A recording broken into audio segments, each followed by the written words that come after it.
love what we do. There's a lot out there. How do you put it online so that we don't overwhelm them?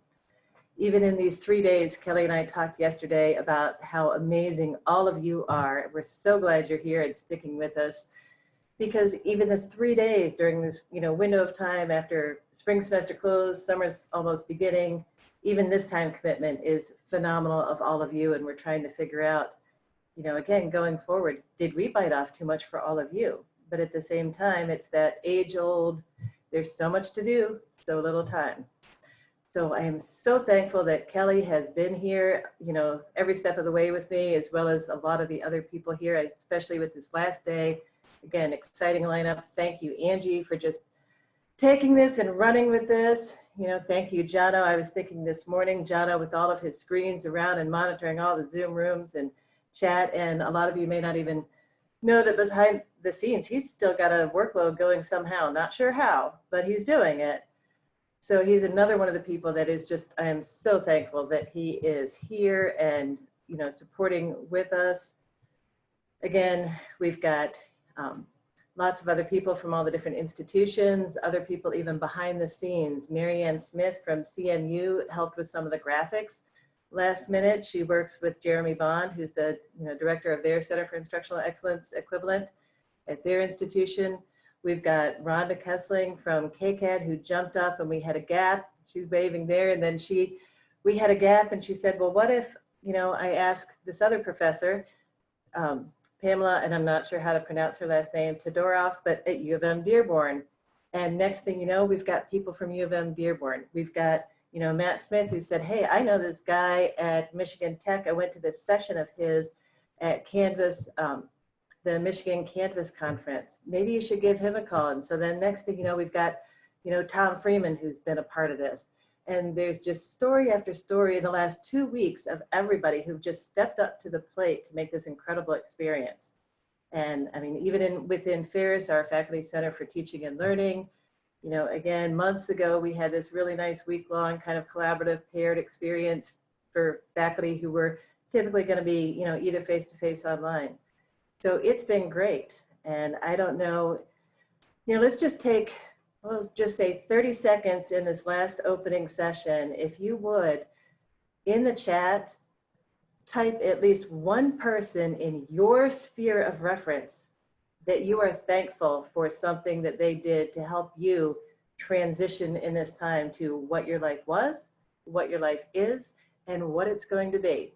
So if everyone can just take a second and just type one person, maybe two, maybe more. Who would you thank for being here? Oh, you guys are sweet.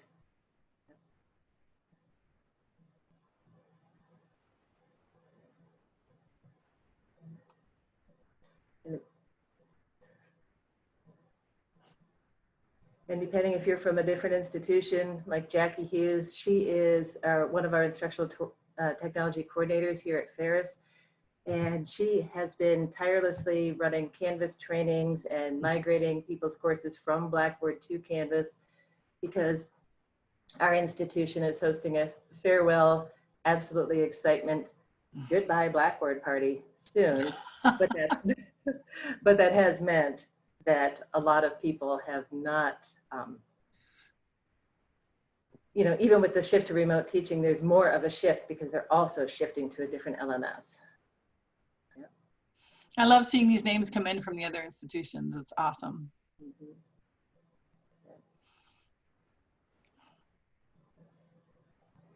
Yeah.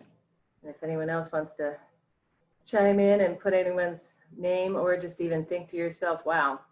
And some of you might be saying, hey, I wish there was even more, or maybe you've been the person. And maybe you're here because you're supporting other people. Oh, Mike Elmore shared the bye-bye Blackboard parody. Absolutely. Yes. Out there. And I'm sorry, GVSU, and I'm sorry, CMU people, any of you that are on right now, because I do feel your pain. We have been there, and I still will feel your pain because I have one daughter who's at CMU, so I hear Blackboard stories. It can be great like anything else, but for us, the love affair was over. More names are rolling in, yep.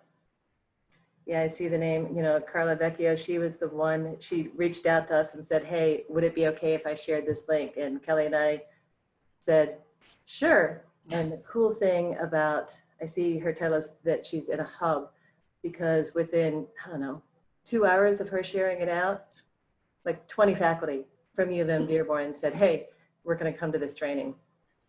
There's people from ISDs all over the state. So it's just been phenomenal. The people who have come forward. I know we've had some people from Texas, people from Massachusetts, just all over. Florida. From all of you putting names in and sharing them. So. Wonderful. Okay. Okay. So I think Kelly basically gave everyone the rundown of what to expect, for the day. And, again, for the protocols with the large group, there's some of the things that we might normally want to do, we don't get to do. So we do encourage everybody during the big sessions, keep your mics muted. However, absolutely use the raise hand feature or, the thumbs up feature, put your question in the chat, all that kind of stuff, so that as Angie is monitoring the chat, or so the presenters, as we're monitoring the chat, know that you're ready to participate. In the Q&A and the technical breakouts for the tech skills, when those start, the presenter in most cases is letting you know whether to unmute your mic or mute your mic, depending on the number of people in the preference. But absolutely, we are, trying to be as inclusive as possible in this. All materials by the end of the week from all the presenters will be up in the organized folder, so you don't have to worry that you're missing something. Or for your peers, I've been getting emails, I know Kelly has too, about people working nights and who can't attend during this time period. No worries, we are making it available, as well as having a distributed version later on to the summer. Those dates will be posted hopefully next week as Kelly and I breathe and sift through all the amazing things that you guys have created. So that said, we will transition to the next session. And that is Tracy Russo's session, introducing Tracy. That's the funny thing about this online Zoom room is, so going from this session to the next session really means I'm going to share my screen. And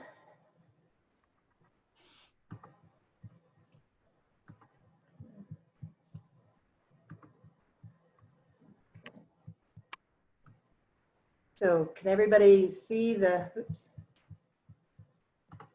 Okay. Can everybody see the screen there on Assessment for Learning? Perfect. Oops, I keep hitting the wrong one, sorry. There we go. That was the one I was looking for, just to make it a little bit larger so that the print can be read by people. Okay. So I have to share with assessment, one of the hardest things about thinking about this presentation is I love assessment. To me, it's one of the coolest things in the world because it's the lifeblood of teaching. And I know a lot of people think of it as a curse word. And for a sense of humor, I want to bring in that I traditionally have always abbreviated my folder titles with the first 3 letters. So you can imagine with a 20-year history specifically working in assessment, what my folders start with. So I'll just leave you with that thought. And that's sometimes my sick humor when I look at all the different roles that assessment can play, because assessment can be a tool for good and it can feel like a tool for evil at times.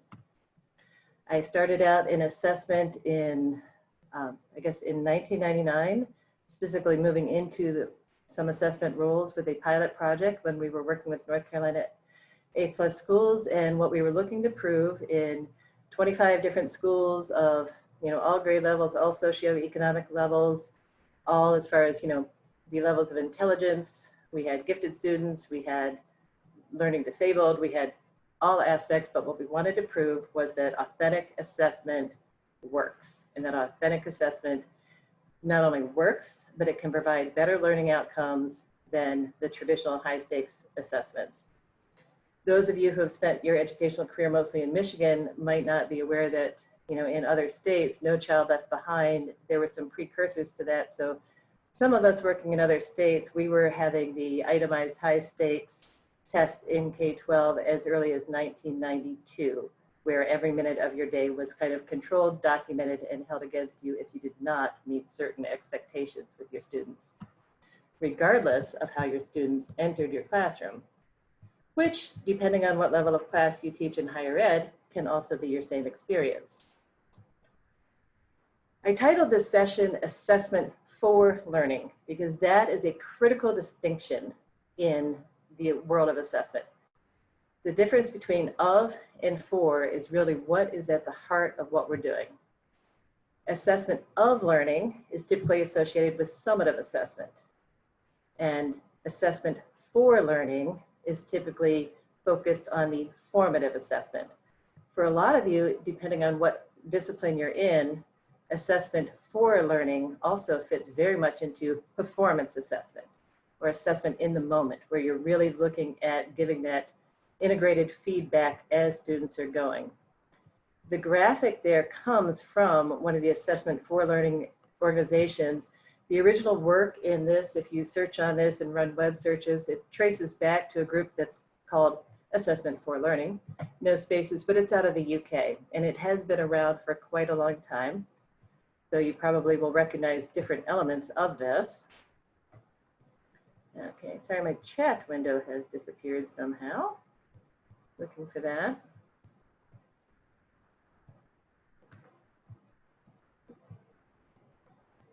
Okay. So with that graphic, another way of thinking, looking at that graphic that I've chosen on there, that's kind of the cycle of what we're looking for. And one of the things to think about in that is it's not exactly a Venn diagram. So in a Venn diagram, you have those overlapping steps. It very specifically is a cycle. And in that cycle, there's a gap in between each one of those steps. And assessment for learning, another way of thinking about that in when you're planning what kind of construction of your assessment, what kind of feedback you're going to give, very much it's also about closing the gap. And that's another phrase that you'll find in people who are addicted to assessment that is very helpful to know and consider.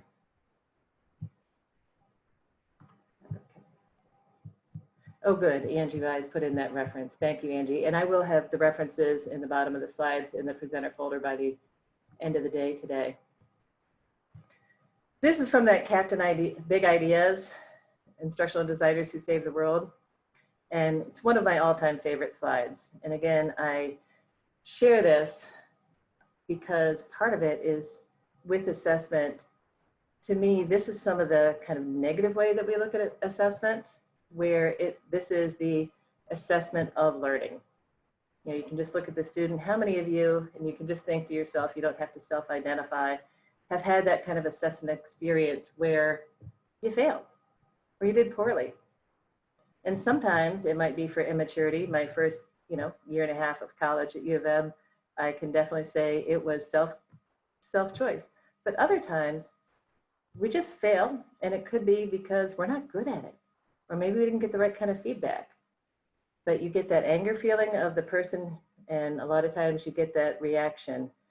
And a lot of this presentation is about how to avoid that in the online world, because there are definitely some tricks and ins and outs and things to know. So I want to talk in the next few minutes about what construction of assessments for online looks like and some pitfalls to avoid and some examples towards the end.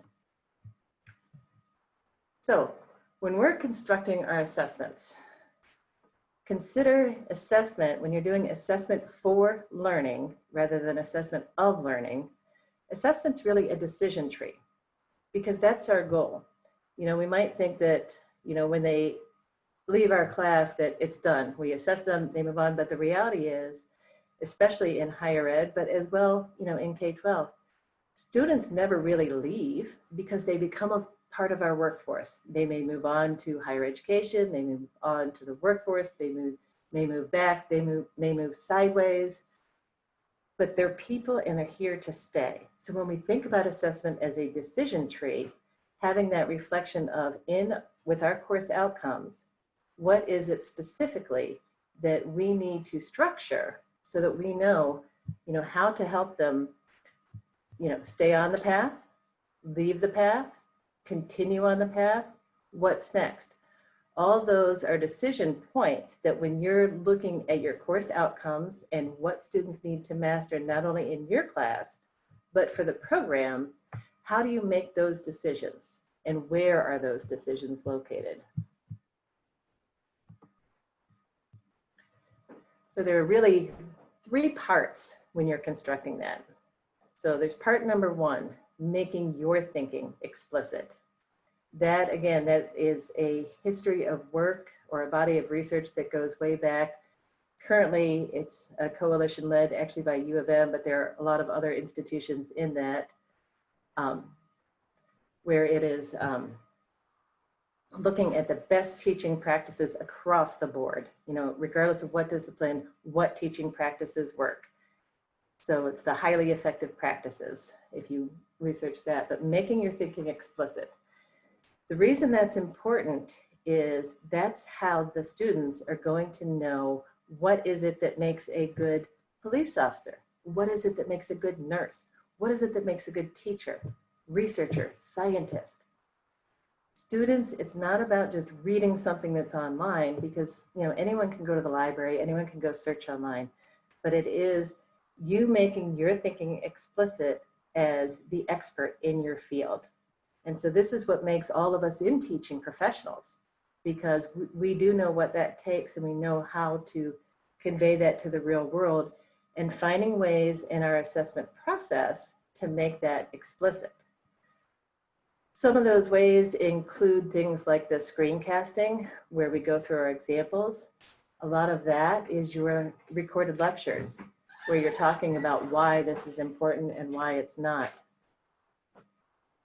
So those, sorry, gotta love sharing 3 doors in this office with other people.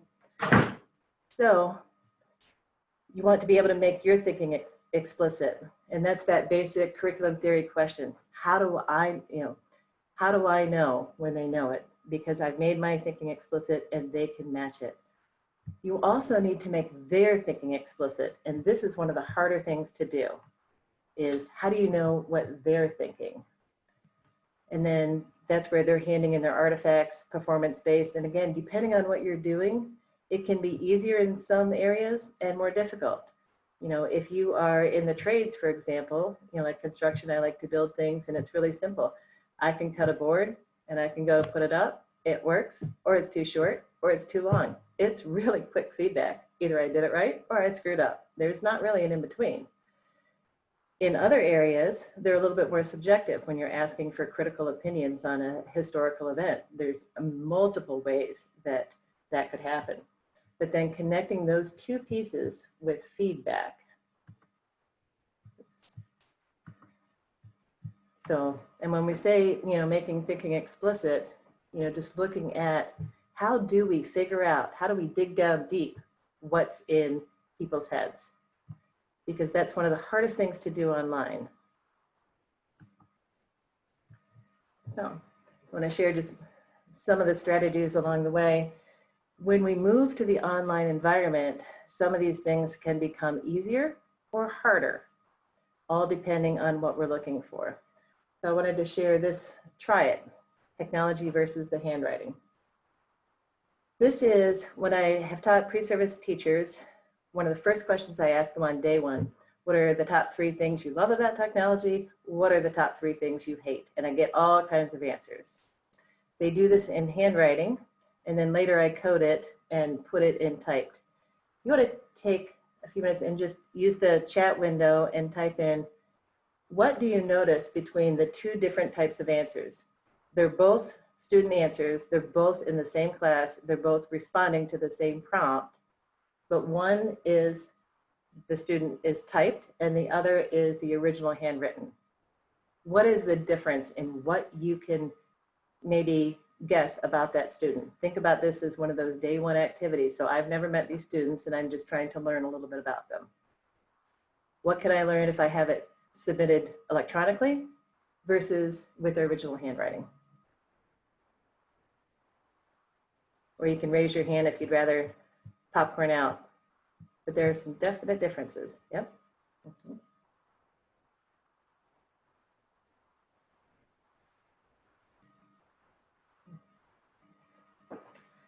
like how Rhonda honed in on the enthusiasm, because I also asked the top 3 things people hate.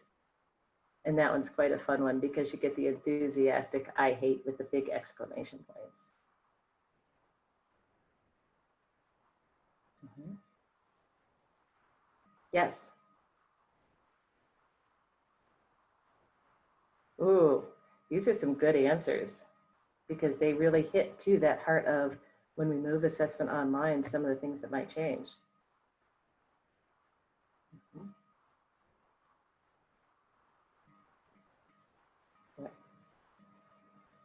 Yeah. Even just taking those last few comments, they may seem like small differences, but they're not. You know, as far as the submitting digitally, that is an absolute thing. Depending on how long, if I had it timed, I can figure out things like, are they on their phone? Because typically if they're on their phone, they don't capitalize much. How well is their typing? You can see people who have very short answers, and a lot of times it's actually because they're typing skills or they're on a different device where they're on their phone. The comfortable with the tech tools, absolutely. Part of setting up assessments in the online environment, making sure that they know and can use the tools. And the part that I like about Daniel's answer in that chat is where he says it seems organized. And that is one of the all-time difficult challenges about teaching online. It can seem organized, but that doesn't necessarily make it, you know, more valuable. Okay, and someone was looking at the writing leans uphill, optimism. Yep. Things like left hand, right hand. You can also a lot of times get an idea of that. There's a whole lot of different personality things. Dyslexia, sometimes because in college, you know, in higher ed, a lot of people don't want to self-identify. So that's also something that sometimes you can look at if you give it in a time where they don't have their spelling, things like that. So online, you can definitely still have those handwritten assignments, or you can have them where they're videotaping so you can see what they're doing. And I like that Suzanne says she's drawn to the handwriting. She sees a person there.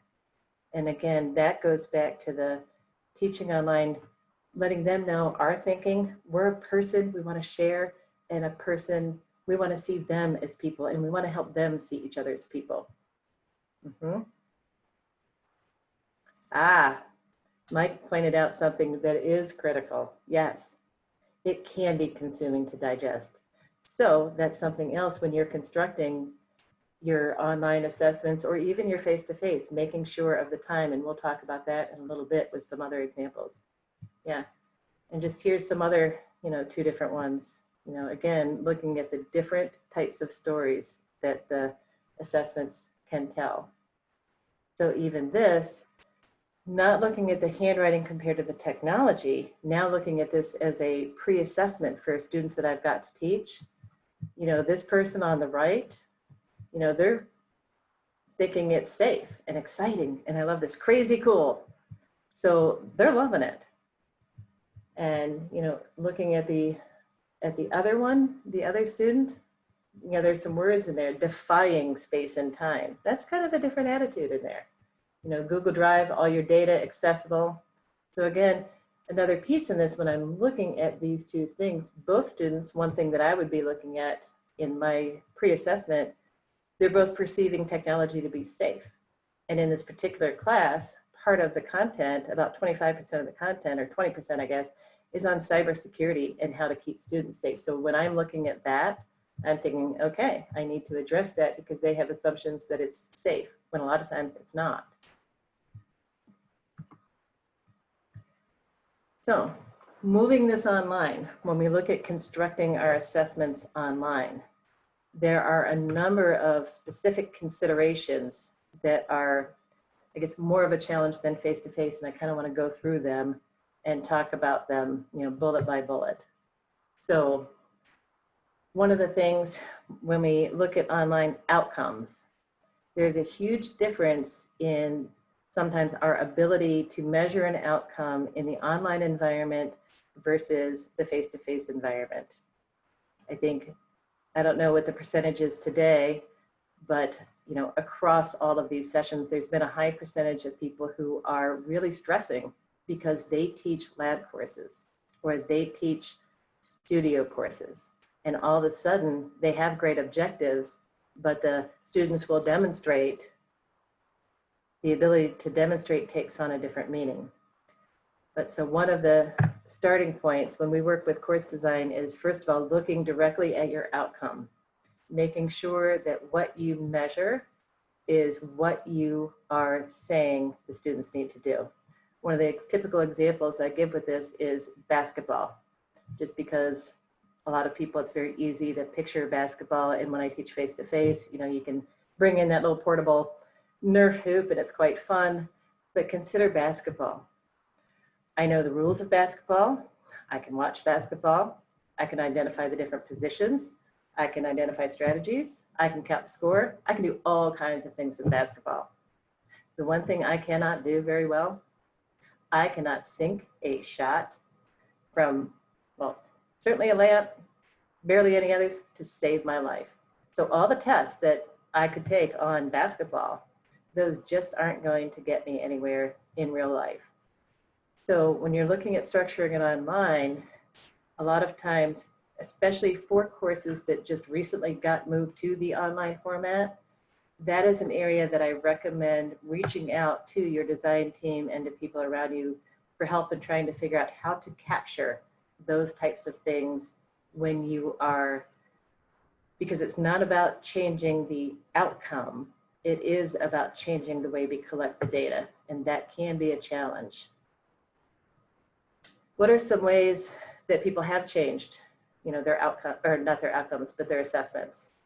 Is there anyone who has an example of successfully capturing a performance outcome, but in an online environment? Maybe we can, you know, save some of these to the question and answer, because it is that intimidation factor of calling out in a large group. Yeah. Another concern, I'm going to go to the next bullet point here. Another big concern, and it was mentioned in the chat earlier about with the pre-assessment, is the tools. When we are constructing our assessments online, what tools are we using? So in other sessions, we've talked about introducing those tools in your start here and making sure that students are able to do them. So using those tools in the beginning so that your students know exactly what tool they're going to be using, and you have separated, do they know how to use the tool or do they know the content? So again, making sure and always making that assumption that students do not know how to use the tool before they come to your class. So making sure in your start here, you might want to have a quiz. In your quiz, if you're going to have them upload a picture, make sure they do that. Again, low stakes in the introduction. Any tool that is going to be one they'll be using for an assessment, always make sure to introduce it at least a unit before, if not further back than that. Because otherwise, when you're assessing them, you don't know, is it the tool or is it them? Plagiarizing, intellectual property, that's one of the ones that we get so many questions about it, and I think a lot of you have questions. There is a difference if you are teaching in a discipline that does require proctored exams. There are a lot of healthcare ones that do require proctored exams. Those fall kind of in a different category. But for the majority of the assessments, when you move them to online, one of the things to consider is, are you actually discriminating against honest students with your choices? One of the California colleges came out, it was in a list of Stanford when they were sharing yesterday's kind of summation of the state of California. The whole entire college moved to open book exams during this time of remote teaching, because upon review, they realized that the proctoring and the other things that they were putting into place, worried about plagiarism, was in fact discriminating against any honest student. So being careful on that. One of the best ways for plagiarism, plagiarism prevention, is to make sure that you have constructed your assessments along the way so that you know who your students are. If you have seen them in discussions, if you have had them submit handwriting, if you have had them do their work where they're talking, meeting you in virtual conference, you have a good idea of the patterns of what to expect from them. So those are some of the things that, rather than looking at how to prevent people from cheating, consider how to make sure that you know who your students are. Yeah. And I see, yep.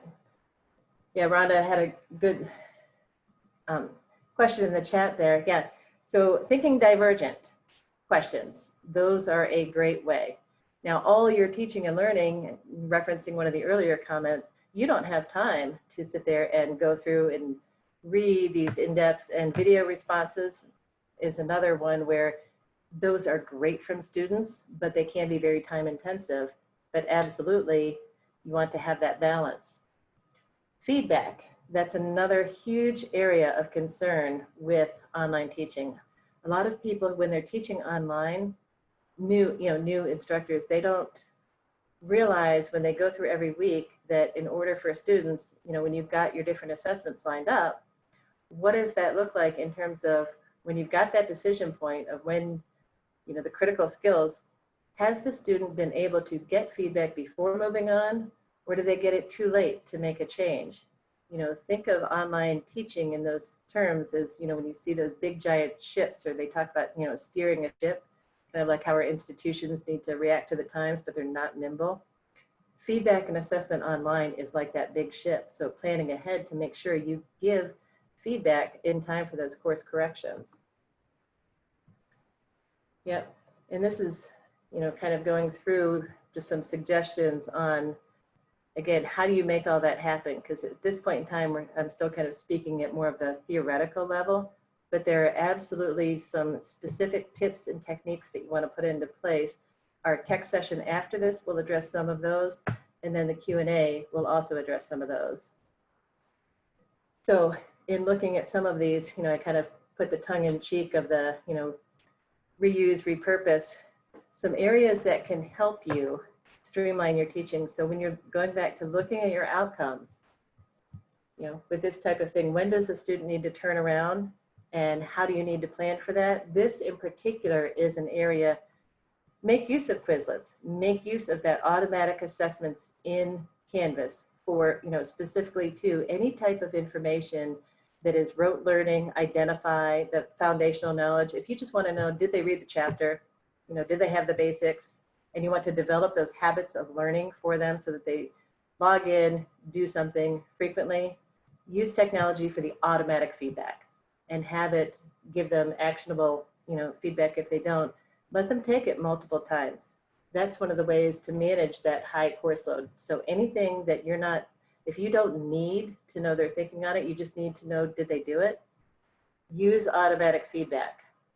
Another piece, to this puzzle is always make sure actionable and positive feedback. This is another issue with a lot of online courses where the students kind of start to fall off. The research shows that particularly for students who are not, raised in an already academic setting, they need very much the actionable feedback in terms of it's not okay to say, and a lot of us have a long history. Somebody, they make a mistake in a sentence, or we think that sentence doesn't belong there. You circle the problem, right? And you hand it back and make the assumption that they can fix it. In the online environment, make sure you've given them, first of all, positive, because you don't want to start out criticizing somebody. And then secondly, refer them to where they need to look to find more information. And then some of these things, to go faster and slower, there's the minimum and the lower, making sure that they've got both ends. Have you made it so that students who, work at a slower pace can be successful? Do you have a balance of assessments? And do you have ones where those people who want to go faster can move ahead? Those are some other things that you want to consider when you're moving your assessment online. You can also do things where you can automate the majority of your, the questions. So maybe only one or two is a question that actually is an essay question for the end. Oops. And 1, 2, so, okay, can you still see the screen? If you can give a thumbs up or something. Okay, just making sure. So in the packet, I will have some specific handouts and we will talk about some of these following in the Q&A that starts shortly after this. But the other way, when you're constructing it, is to make sure that you can model the authentic.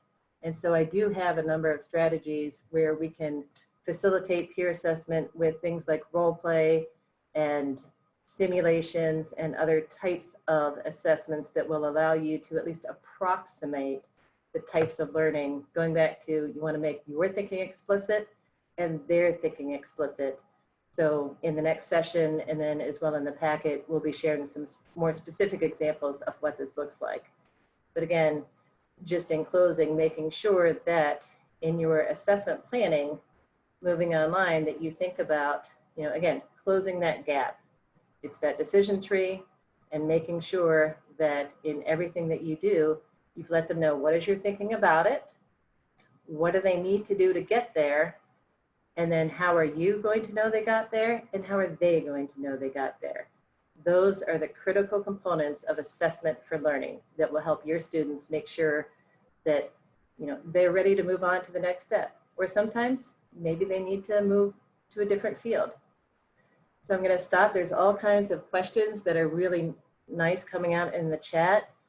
At this point in time, there are 2 different sessions. So in this one, I'm going to stop sharing the screen, and we can,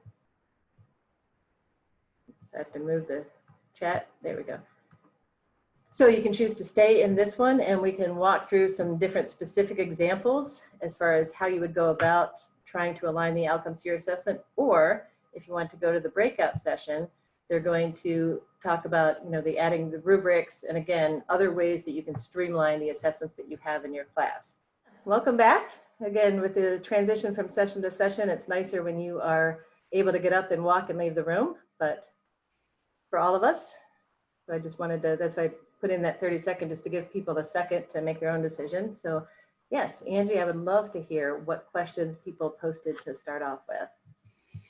All right, so the first question that I saw pop up was from Steve Scribner, and it says, in designing assessments to avoid plagiarizing, I'm finding it challenging to learn 60 to 80 students in a 7-week course, because you had mentioned if you're able to learn the student, then you can kind of self-check for that plagiarism. So do you have any suggestions? Yes. So I think that's a common issue for a lot of people, because whether you teach, 4 sections with anywhere, depending especially if you were teaching prior to this, the larger course sections, you might have 40, 50 people in there, and a few sections adds together really adds up quickly. Or a lot of you also teach, 6, 7 different classes. So again, you've got multiple populations and trying to keep them straight.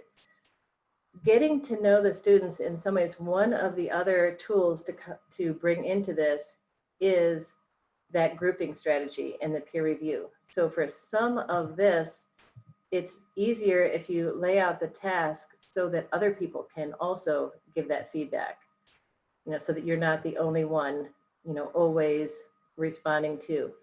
In online teaching, one of the best tools, although it gets such a bad name in so many ways, is that discussion board. But the discussion board is a great way to lay out, those scenario role plays, where very quickly you can scan down and kind of see people's interactions. Another, related piece to that is creating that mix of when do you really need to be able to see their thinking, and when do you just need to know that they did it? So in your pre-planning, again, separating out those 2 different pieces. So for example, if you have those weekly reading quizzes where, 5 to 10 questions, did they read the chapter? That type of thing.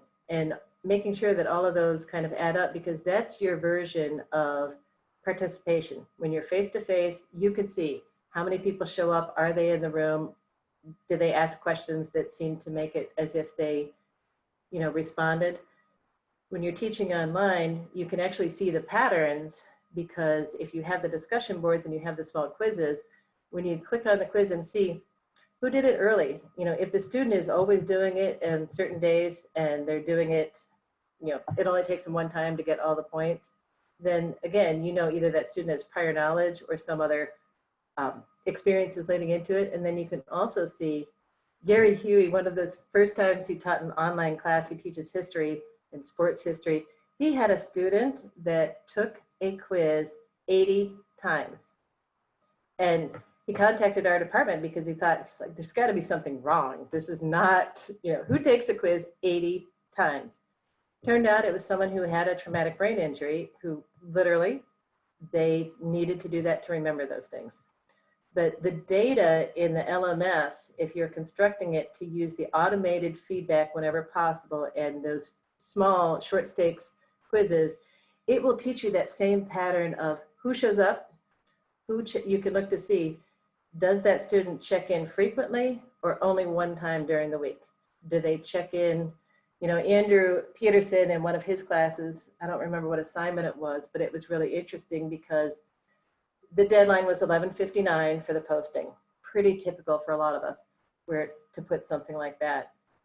At quarter till, there were maybe 2 people that had responded. And in the last 15 minutes, all of a sudden, everybody responded. So again, that tells you something about those different students, those patterns. So it's not always assessing at the micro level, it's sometimes just kind of stepping back and seeing the overall patterns of your students to get to know them. Other questions?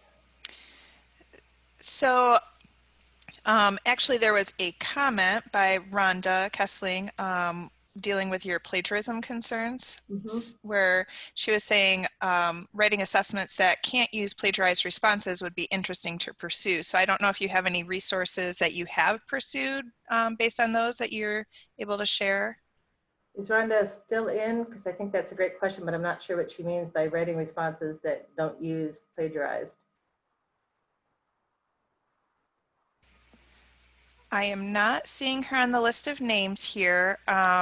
You were kind of speaking to it as you were going. You said maybe like creating them in the moment or more varied where they're not going to be able to go out there and find those plagiarized responses.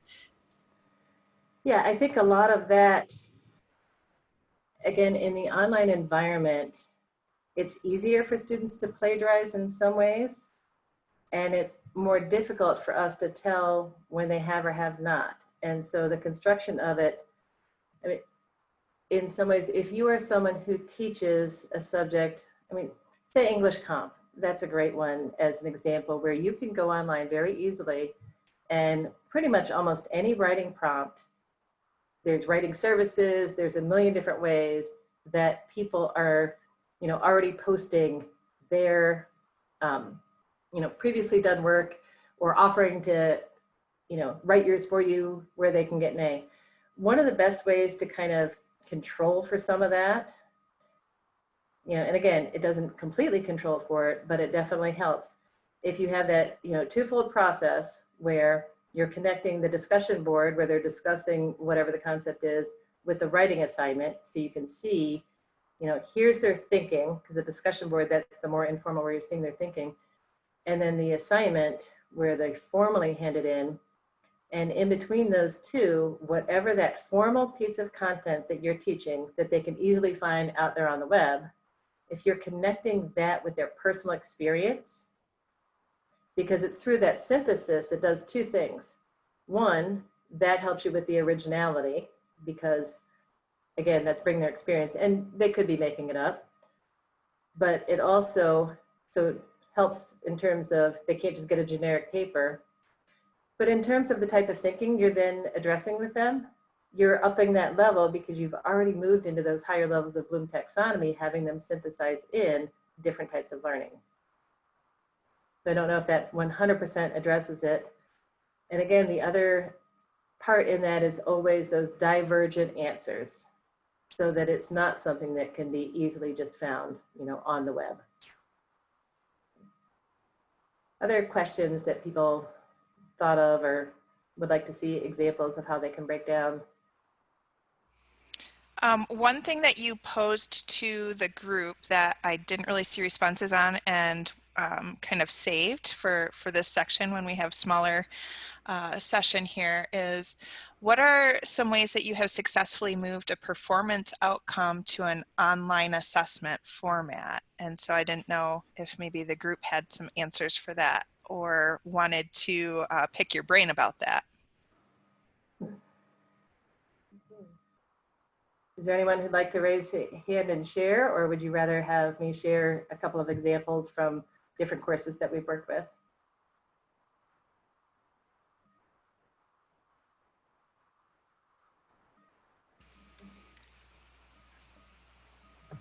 Daniel put a thumbs up, so I think he wants you to go for it. I kind of had a feeling on some of that. I'm going to share my screen again. I have one pulled up, and it's from a geography class. And this is a professor at Ferris who has graciously said I can share his work, Fred Heck. And he is a faculty member who, to give you an idea, he had not taught online prior to working with our department and wasn't even necessarily someone who would say, that he had a great desire to teach online. This was going back about 2 years. But what he had was a great desire to meet where a student's needs were. And someone also talked about the shorter classes. This is a 6-week class. So it took a while to, think out, but his big concern, he wanted to make sure that the rigor of his class matched the rigor of his face-to-face. One of the teaching strategies that he does in his face-to-face is the concept sketches. So he draws in the front of the class and shows them how to use concept sketching both as a note-taking strategy, but then as well as a way that if you were a geographer or going to be a geographer or many other related sciences, that you would make sense of your world. So talking through with him, what would this look like? We ended up creating this concept sketch portfolio idea. So he provided a template. This is the template. I put it in Google Slides just to make it easier to share, but he provided this in his course shell, initially in Blackboard. So all this worked in Blackboard too. And he gave the directions very specifically. He also, going back to what I was saying, making thinking explicit, he had instructor-made videos that he described how to create a concept sketch, tells them what it is, again, tells them what he's looking for. There were other pieces that went along with that. Gives them directions, again, all the different pieces. He had some samples that he had created, had the rubric for the expectations. So before students even make this, this was in his first Start Here unit, they had a wide variety of what's he looking for, how do I do it, what tools can I use. It was open-ended for the tools. And then he just kind of gives a little bit there and how to submit them. And the nice thing with that is basically, so they could use any tool. And as they went through the class, he just put on the template that he provided, he just put, the week 1, folder 1 to match up so they would know where to get the information. And they went out in the field, wherever it was that they lived, and they had a series of different sketches that they had to do that were exterior, including, so subsurface and relationships. So across the whole semester, which in his case was compressed, so 6 weeks, he would have the model, but then they went out wherever they lived and documented their learning. They could use whatever tool they wanted. So some people did draw and then inserted the image, that type of thing. They also had discussions that, going back to almost like I call it triangulating the data, but they would have the image of what they were drawing so that there was a little bit of validation.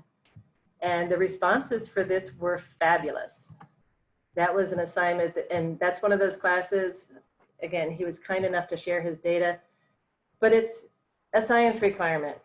I think 70% or something in his initial, why did you take this class? Because I have to. Do you like geography? Not really. I mean, that's, a lot of us have taught those kinds of classes, common response. It's like, okay, great, I'm so happy to be here. Online, it's like, wow, okay, I'm really happy to be here because I don't even get to see you when you don't want to be there. Through creating this, that 70% more by the end, the students completely transformed. The positive reviews were absolutely just off the chart. So in the 6-7 weeks, Fred's response in terms of the quality that the students provided, he got better quality than what they had done face-to-face. The students' responses were completely transformed into their attitudes about science and about geography, and the value that they expressed about this. And again, the troubleshooting for the technology in that point in time, Fred did not want to become an instructional technologist. He loves what he does. He loves geography. So we worked with him to create the template. Students had the ability to use the tool they wanted. Students went out in their world and came back, but this was that checkpoint. So that was one of the successes in doing that. That basic structure is one that works across almost any discipline. I've used it with automotive, I've used it with construction, I've used it with electrical. So there is a wide variety of ways that students can, you know, take a picture. I see Felix online, I know he teaches information systems. So even in a relatively simple thing like this, you can take the picture of, you know, the inside of your computer with the parts, you know, apart. And then you can take a picture as you put them together, and you can take a picture of your computer back together, assuming that you have something different to take the picture with. But those types of things, using those pictures of them doing it in the field themselves.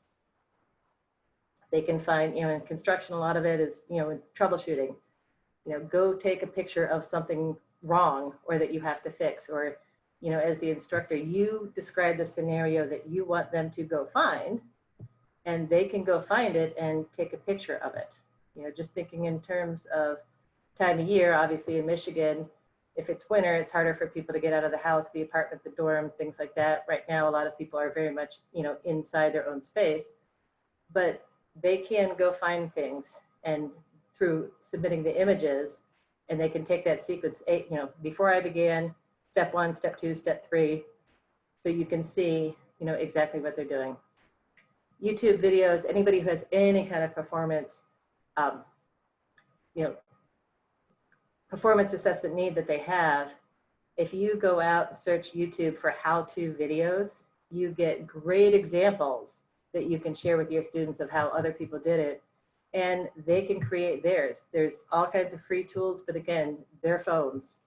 The phone is one of the best tools, and in any of the testing that I do, you know, up until recently, I mean, I had an iPhone 5, and then before that I had, I think, a Pixel, I don't know, Razor, but I always test with one that I can pretty much get, not necessarily at the dollar store, but pretty bottom barrel, to make sure that I'm testing it on a device that students can also use.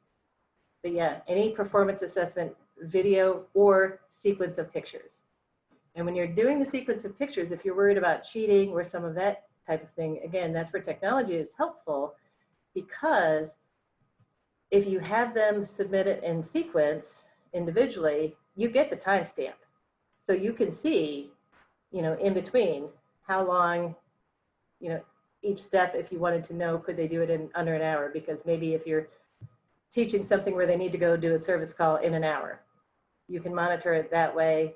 But there's lots of different ways that technology is your friend in collecting that. But yeah, great question. Any other comments or questions or types of examples you would want to see?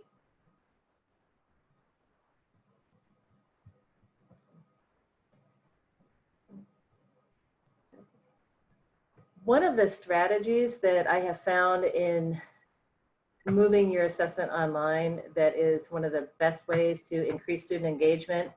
I'm going to,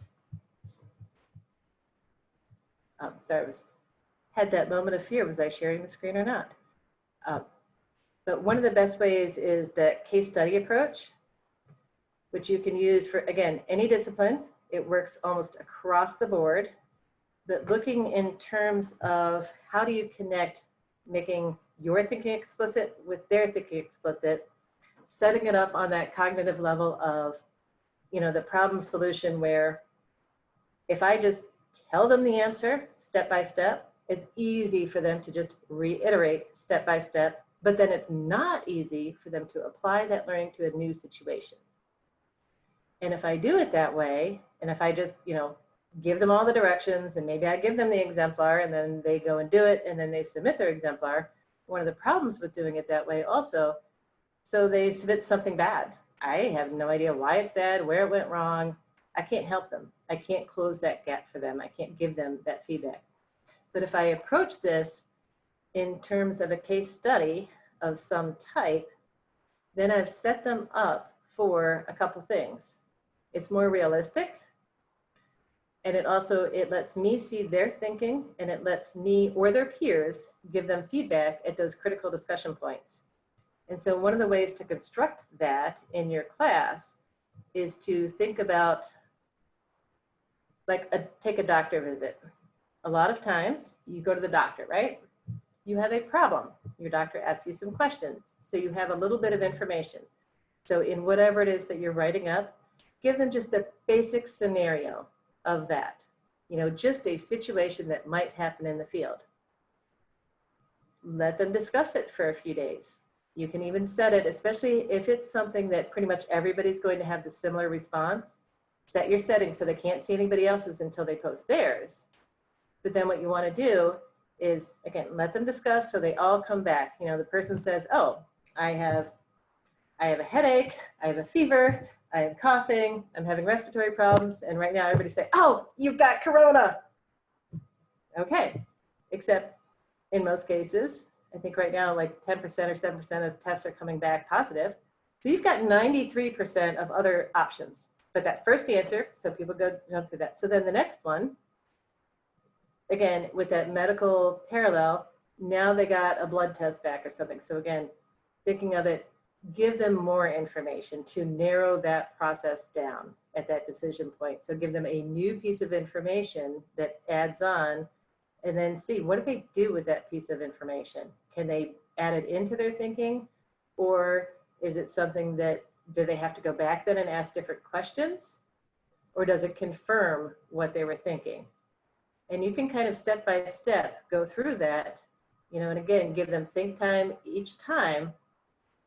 And then for your feedback to them, because you also want to make sure you don't just have it where, okay, everybody starts off with this answer and then you're just leveling down until only one person's standing at the end with the right answer. You don't want that to happen. So when you're structuring that, you know, you have your first prompt with the limited information, everybody gives the answer. You have your second one, you give more, and then that starts to weed out people who, you know, can integrate it or not. After they've given that, that's your teaching opportunity to share that information where you say, you know, and you kind of give them a restart and just share out the information so when they start the next one, they can start with the correct information. And that's really good for hitting, because even people who might be getting it right might be missing some of the nuances. So then you would respond in that discussion, and you can have fun with it. I've seen people where they dress up or respond or even talk with their peer in Zoom and consult as the two experts, you know, and they literally will do the role play and say, well, now that I have reviewed this with so-and-so, you know, so-and-so believes that, you know, you missed this finding, you missed whatever, and then let them all kind of start again. So you've got those critical checkpoints and letting them know where they might have messed up in their thinking each time. Another model, you know, if you're thinking, okay, I still can't quite picture this. I love crime shows, crime novels, crime TV, you know, one of those things. I think all of us have something, but if you go online, watch Netflix, whatever, watch something like CSI or watch any of these and think about how they roll it out. They don't tell the answer at the beginning. They give you a part, then everybody kind of does the hypothesis. You see the people running around trying to gather more, exploring, they're either right or wrong. Then you get more information and so on and so forth. It's that similar strategy of just, you know, induction, narrowing it down, which is the academic thinking that we want to model as academics. So the other questions or examples, because that would be one that I think is something that can be applied again, whether you're teaching linguistics or mathematics or rocket science.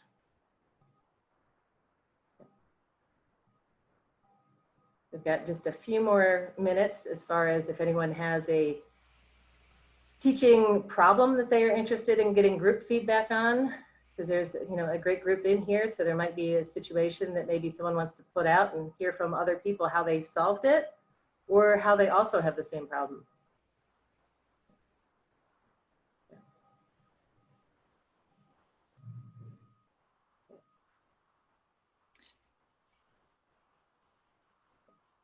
So one thing that you mentioned again and again in the presentation was the value of feedback for the students and making sure it was timely and given in a way that they had time to correct for that summative assessment. So either to the group or to you, if we have a shy group here, given the other increased demands on our time, what are some ways to manage timely feedback for students in this online environment? Yeah, that's a great question. And I think that is one of the most difficult things about teaching online is managing that time for communication, because online to the student, it can feel like it's a one-on-one relationship. And then as the faculty member, you need to make sure that it's not a one-on-one relationship. You are teaching a whole class. So when you're looking at giving the feedback in a timely way, there's a couple different pieces. Prior to about 5 years ago, I was one of those people who thought, yeah, I'm going to give, they hand in a project and I give really thorough feedback on that project so that they can review it, make improvements, all that kind of stuff. And I learned it actually from the Southeast Nova University. They did a lot of research, and what they found for a lot of it is, number one, students want more frequent feedback faster. They really don't care about all this extensive feedback if they have to wait for it. Now, that doesn't mean we don't need to give them the extensive feedback, but it does mean that some of those management strategies is make sure that you make use, for example, the automatic feedback, whether you're in Canvas or Blackboard. So when they hand something in, they want to know you got it. So one of those things is just to set it so it gives them a message automatically that, thank you, got your submission, however you want it to be phrased to fit your personality, but something that lets them know that you received it. So that's one of the strategies. If you can automate any of those questions with the guiding feedback, one of the things that you could do, for example, going back to like those low stakes quizzes I was talking about. So if you have the low stakes, so maybe you have 5 that are automated and 1 that's more open-ended, but even in the automated as well as the open-ended, you can use that automatic feedback. You can actually put in there, I see you missed this question. You might want to go reread blank and put it right there in the quiz and make sure that your settings are appropriate. So, they get it wrong, they know exactly what pages to go back to. Remember that positive thing where you want to make sure if they got it right, say something along the lines of, yay, congratulations.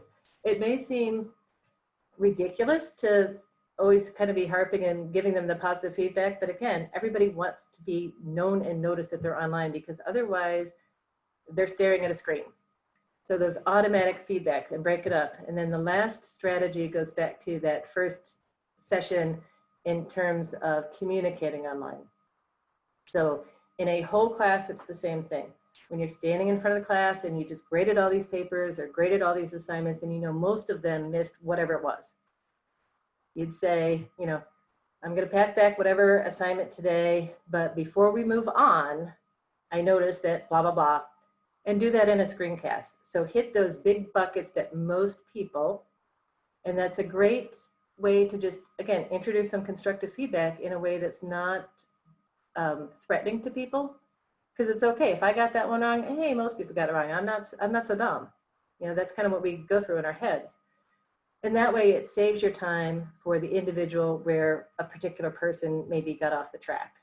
So those types of things. And then also the other piece with that, if you set up in the beginning of your class, that peer feedback, and it can just be, partners or something, that set it up early with the low stakes so people get used to it. So before they even come to you, they've also gotten some feedback from one of their peers, because all the feedback doesn't have to be from you. It can be from their peers. In elementary school, we used to call it ask 3 before me. So translating that to the online, setting them up in small work groups so they've had a chance to read the other ones. So that has been, just some great questions. Again, I will put a ton of resources, with the examples linked in that presentation based on the questions that everyone has asked. And at this time, we're going to go ahead and move to our break. We have 15 minutes. And then following this, we are going to have another session by Dr. Andy Topper. So he's going to be sharing some different research-based strategies. And between yesterday and today, yes, we figured out the sound in case anyone's worried that the sound might have the same problems. So at this point in time, we are officially on break. And I just want to thank all of you for being a great audience today and sticking with all these different ideas and different experience in the virtual conference. Thank you. And thank you, Angie, for all of your helpful facilitation.